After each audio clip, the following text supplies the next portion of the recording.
amma wallahi gaggawa sai kayi kuɗi a zamani, wane yayi kaza wane yayi kaza, kuna alfahari da dukiya. Alhakumu takasur hatta zurtumul me ya'lamuna zahiran min alhayatid dunya bal tu'thiruna alhayatad dunya wal akhiratu khairun wa abqa. Mafi yawancin mutane wane yayi kudi, yayi gida, yayi mota, yayi kaza, ni ma sai nayi, wane shi ma, so daga sai ga mutane sun halaka. Wani sai ga matsafi ne, sai yayi tsabin sa kaza da kaza zai kudi, wani sai ya kashe wani zai kudi, wani sai ya zalunci al'umma zai kudi, wani sai yayi alguz zai kudi, wani sai ya kaza zai kudi, kawai dan kai kudi. Amma ka rabu da manzon Allah. An fahimta, ka zaɓi cewa gara ka rabu da manzan Allah, kai dai ka ji daɗi a nan duniya. In ka je lahira kuma me mutum ya gamu da azaba mai tsanani.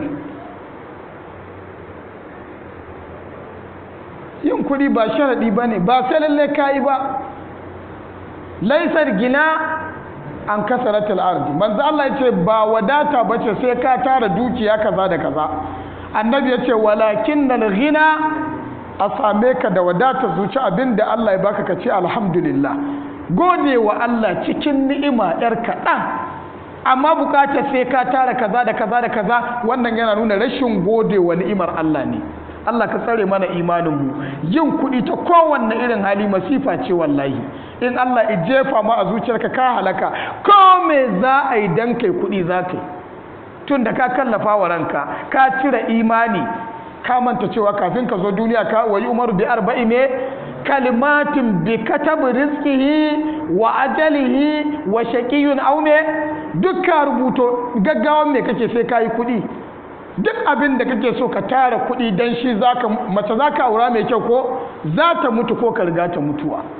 Gida zaka gina mai kyau zai kare, wa tabununa malame taskunun. Kuna gina manyan gidajen da ba ku da shekarun da kuka tanada na ku iya zama a wannan gidaje da.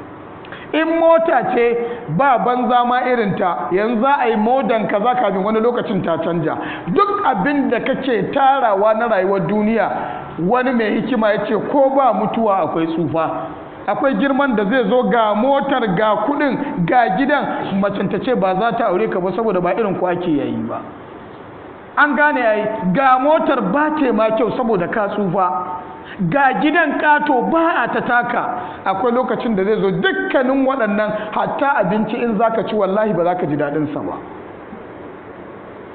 Ko babu mutuwa ai tsufa tashin hankali ne.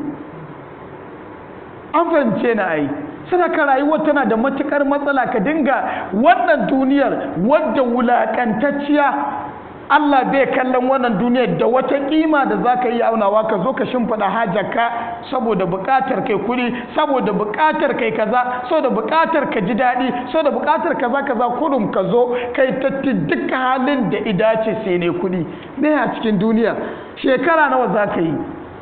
Akwai wanda sun yi shekara 1000 ma a duniya tuni sun tabi. Kai da kake shekara 60 70 ka jima ne, yawan an ce ga dan shekara 120 sai mun je muna kallon sa.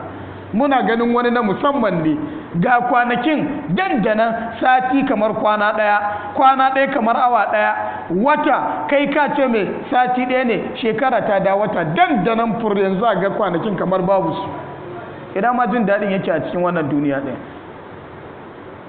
Wallahi